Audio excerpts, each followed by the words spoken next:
Now, before we lock our sign onto the solid here, all you have to know is that you can bring anything, a picture, any artwork that you create that's roughly the same size onto the solid. It does not have to be this farm fresh sign.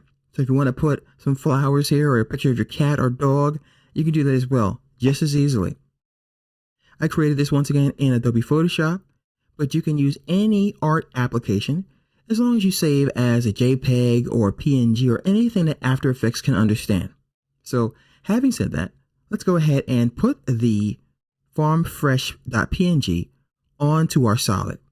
So let's go ahead and twirl open this folder that After Effects creates for us, which is called, of course, Solids. I'll twirl it open, and this is the solid that, of course, is down here as well.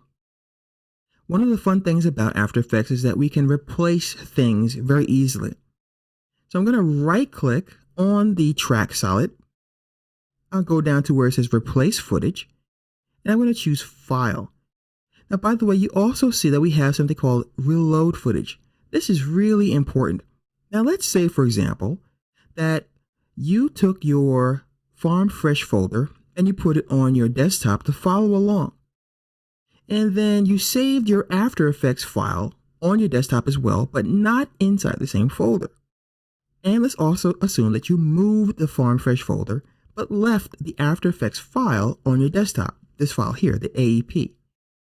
When you try to open up that file, After Effects is going to give you a couple of weird symbols here and some like rainbow stripes because it won't be able to find that footage. So in that case, instead of replacing the footage, you're going to reload that footage, and then you will navigate on your hard drive to that location, and then you can go ahead and load that footage back up, or you can go ahead and replace it as well. So either one of those. So I'm going to go to File, to Replace Footage. We're going to head into that same folder, Farm Fresh.